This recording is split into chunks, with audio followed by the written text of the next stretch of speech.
it's clear that the complexity of the car from numbers of lines of code is in the same ballpark as your Windows PC and your iPhone.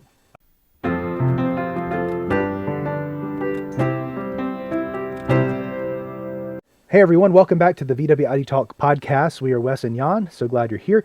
So if you're passionate about Volkswagen EVs, make sure to hit that subscribe button right now. Don't forget you can also catch us on your favorite podcast platforms like Spotify or Apple, and also OverDrive, and of course here on YouTube for a more visual experience. Today we are going to talk about software updates on your car. We have a really interesting experience because I was able to use our hobby shops tools to do a full software update like they do at the dealership. And Jan has also done it with over-the-air. So we're going to go over both scenarios and talk about what you can expect with over-the-air updates, at least on a Volkswagen. This is very different than other cars. I've got a 2023 ID4 and have not received an over-the-air update that I can recall. And then I was able to use the shop tools to upgrade from version 3.2 to version 3.5. And then Jan? So you updated yourself into the latest version. I have a 2021, so we do have like 5 years combined experience driving these cars. Okay. I received a major software update from the version 2 to version 3, and I liked the car before, and I loved the car after the 3.2 update because there were so many improvements.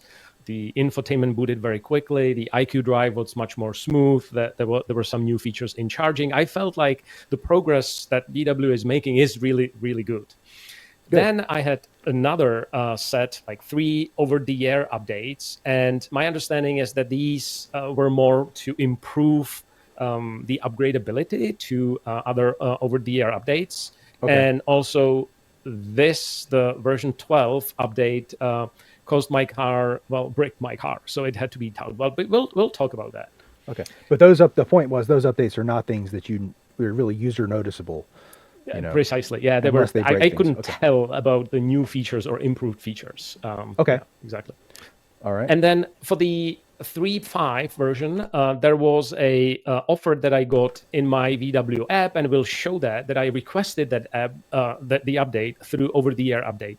It's still unclear if I will receive this or if I need to go to the dealer. So before we dive into the OTA, maybe let's step back a little bit and kind of understand the complexity, the architectures of our cars, because we don't want to go deep, but we'll show you some resources for those that are interested, and then we'll talk about Wes's experiences with the workshop upgrade. Great. Okay. So this is a slide that shows the complexity from a number of lines of code in cars. And this is from the Volkswagen newsroom, dates to March 2022, and they call it increasing significance of software and connectivity in the car. What I was surprised that this looks something like Golf Mark II, Mark III, that already had 50,000 lines of code. That probably was the fuel injection, ABS, and some other modules.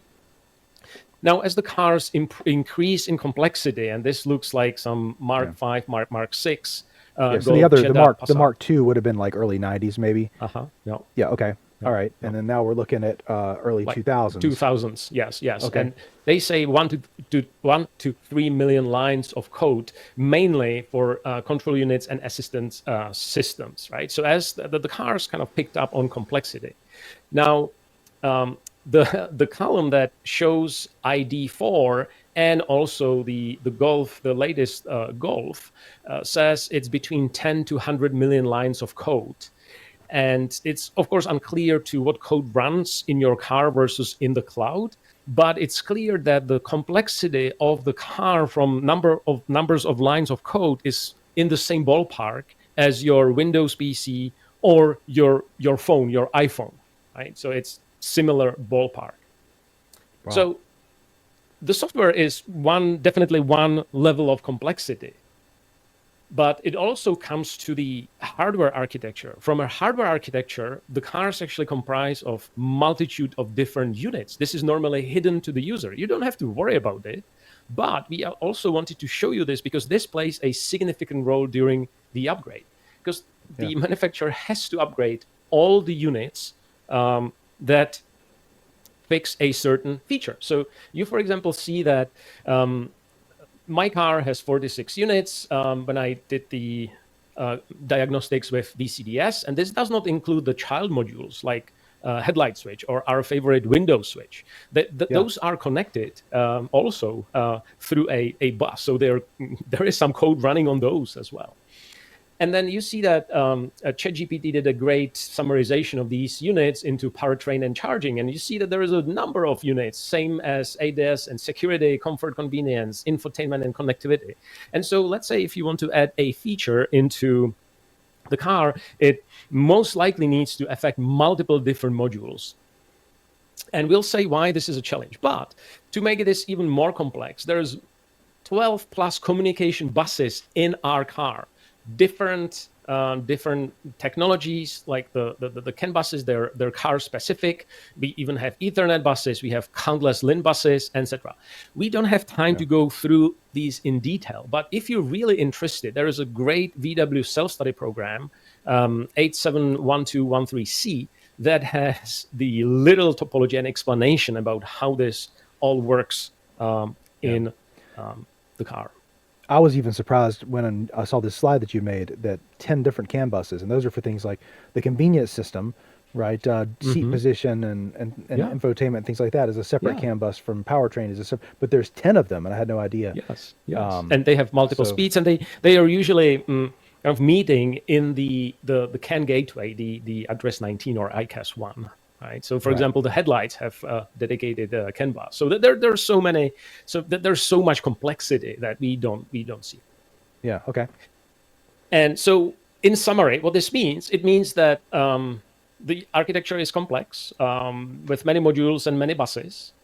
Typically, there are multiple suppliers because Volkswagen doesn't make all these modules, does not design these modules, many of these modules, and does not code the software for these modules. So the challenge is that then if you want to add a feature, you have to work across multiple different companies, and they have to kind of agree on a one communication standard, if you will. And these are companies like Bosch and Hella, and Valero, they make the modules because they're making the systems that these modules control as well. Volkswagen is not engineering all these things themselves, but these companies are often making things to Volkswagen's specifications. Exactly. So cool. Okay. The great news is that this complexity is completely hidden to us on a daily drive. But the challenge is that it may hamper some user experiences, and especially when we're talking about software update, because the complexity is just enormous. Yeah. Now, the good news is there is a light at the end of the tunnel, which is so-called zonal architecture. You may have heard about VW's partnership with Rivian, that simplifies this number of modules into, they have west, east, and south. So they have like 3 core zonal modules. And so it not only reduces the number of modules, but it also reduces the number of suppliers, right? Because now you own the entire software stack for that hardware that you're designing as well. Right. If you are interested, Sandy Munro did an awesome visual walkthrough with Rivian or with VWID on the zonal architecture. They literally had like 2 tables of this is the old architecture and this is the new zonal architecture. And then the same with Basim on software updates and controlling the entire software stack. Right. Now, the other buzzword they're using about this zonal architecture, it's the same thing when they say the software-defined vehicle. Yes. When they talk about the software-defined vehicle, the zonal architecture, that's the same thing. And we just mean a smaller number of more powerful computers that can be updated more easily without having to integrate so many different modules from so many different suppliers. And that's one of the great things, like you said, Jan, about this Rivian partnership. Exactly. It's going to help them get that in gear. Exactly. I wanted to say one more thing about this zonal architecture. I think most of our tech friends get it, but this is not something that current vehicles will be upgraded to, right? This is something that new cars in the future are going to have this new architecture, but no software update is going to change this. This will mean 1 to 3 central computers instead of modules everywhere. So, I just wanted to make that clear. Yeah, that's a really good point. And of course, there's no official communication if even the refreshed MEB platform would already move into that zonal architecture, or if it would be still this current architecture. So great point, Wes. Thank you. So all right. So the next step, how the OTA process works, and this is from my experience. I've seen myself that Volkswagen has been improving this process. So pretty much like every OTA almost was a different experience. In the latest one, I got a toast in my or notification in my VW app that talks about the details of the software update. That talks about also the estimated download size, which I'm not sure why, because that's probably not that important. I'll explain why. And right here in the process, you can then accept this download. Once you accept this, then if you go to your gear tab in the My VW app, you would see that the over-the-air updates button would turn into green once you accept this. So that's the first step. Now, okay, so why we are talking about this app and car connectivity? Well, because like remember, you accepted this here on the phone. You say, okay, I want that. What that does, it just notifies through internet Volkswagen's servers, let's keep it like that, hey, this user wants his or her car to be updated. Okay. Then when the car communicates with VW servers, they start sending those packages to your car.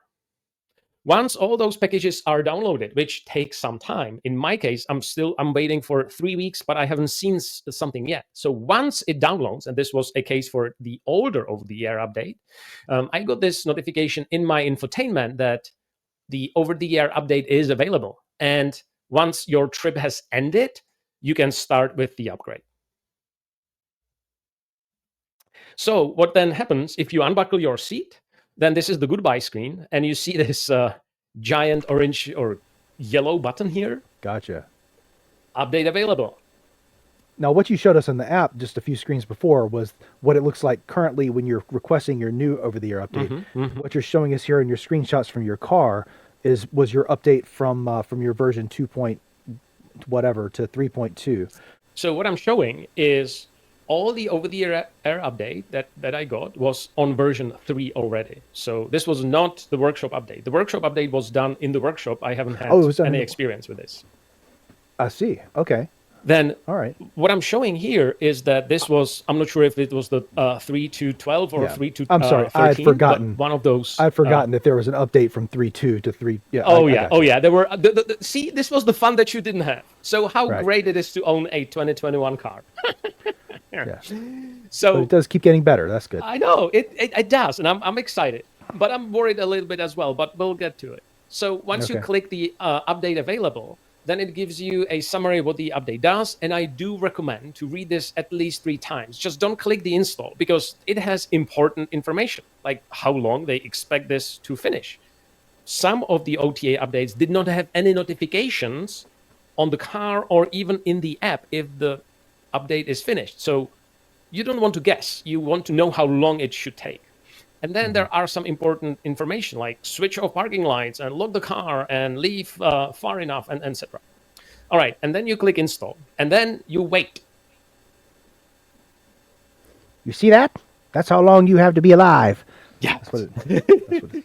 Now, once it's done, either the time passed or you got some notification on your My VW app, you can come back to your car, or I came back to my car, and for example, on the latest update, OTA, the car disabled the proximity unlocking of the door. So I could not, even when I tried to open the car through the door, I could not, through the door handle, I could not. I had to unlock it physically through the button on the remote.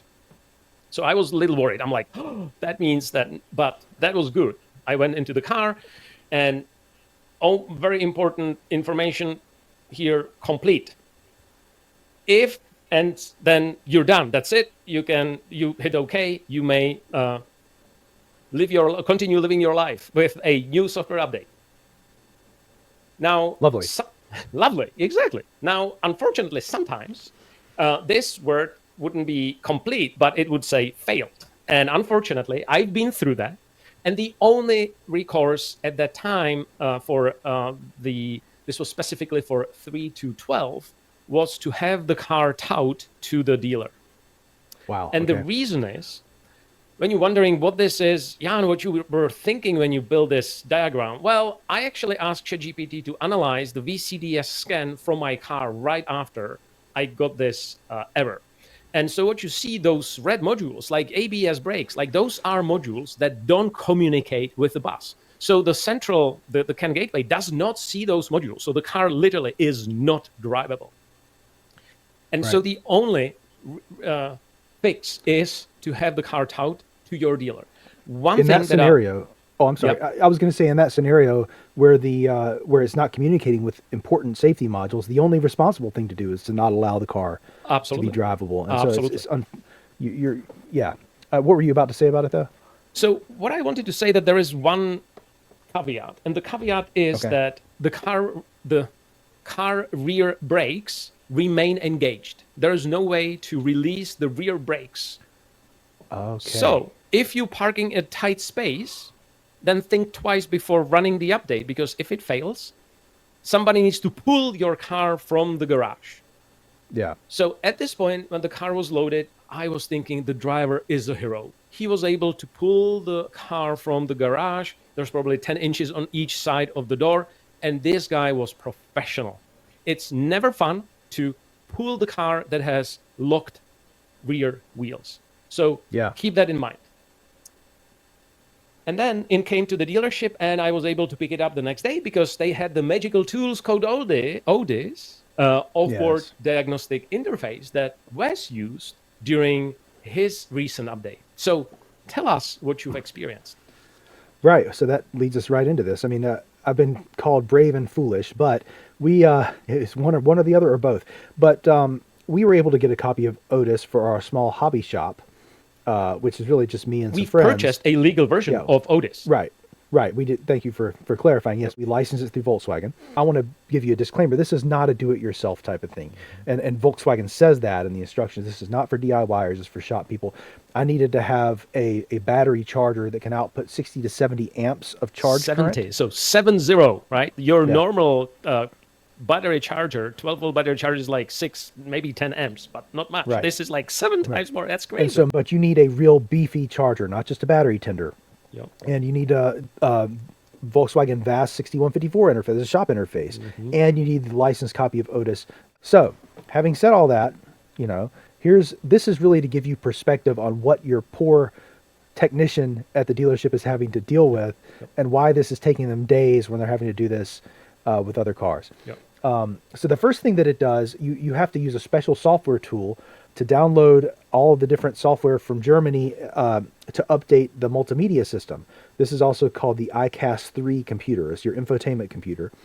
And so it runs software where it downloads 22 gigabytes of data. So you need a 32 gig stick. And I have a gigabit fiber connection, and this took 2 hours. And in fact, I have it here in front of me. This is the USB. This is an SD card with a USB-A connector and a USB-A to USB-C adapter. Oh, because our cars have the USB-C. Okay, that's the important piece. Our cars piece. only have USB-C, so you had to have that. Can't use USB hubs. It's got to be a direct connection. And this was a 32 gig SD card. But technically, like, this is something that the shop does once or twice when they have all the SD potentially, right? Or do they need to run it for each individual car? Probably no. No, that's and in fact, it says in the instructions that we're not going to reimburse you for this time, because once you do it once, you can use that on multiple cars. So the dealer, if they want multiple technicians, they're going to have to go through and create 3 or 4 of these sticks. But once you have them, you can use it on 100 cars. So the process is to create the USB stick, and then you go follow a bunch of safety steps, and you put it in your USB socket in your car. Pop your hood, you turn your hazard lights on, you have to leave the driver's door open, you have to have the software, the battery charger hooked up, all these things you go through. And luckily, after doing all that, it only takes about 45 minutes. And mine completed successfully the first time. The second thing is to hook up the shop interface, the VAS 6154A interface, with your ODIS shop computer, and you go through and it downloads these software modules from Germany again in real time. You have to log in with all of your ID, and then it updates all these different things. And in my case, it was 17 different modules that it updated the firmware on. Okay, and again, this whole time you're watching for the voltage, and it's difficult to sit there and watch something for hours for that long. And this was probably a 2-hour process as well. Wow. Okay. you have to have the battery tender hooked up. You have to have the door open, the driver's door open. You have to have the flashers on. You have to have the hood open. So all these steps I was very careful to follow exactly. And then finally, the third step is only about an hour, and that is configuring all the modules that you just updated. And it's funny that what you mentioned, Jan, about the unlocking the car, I noticed the same thing. Okay. That I was worried at first because my doors wouldn't open, and finally I was like, oh yeah, I've got it unlocked. It's been so long since you've had to use an unlock button, but you use it and everything works fine.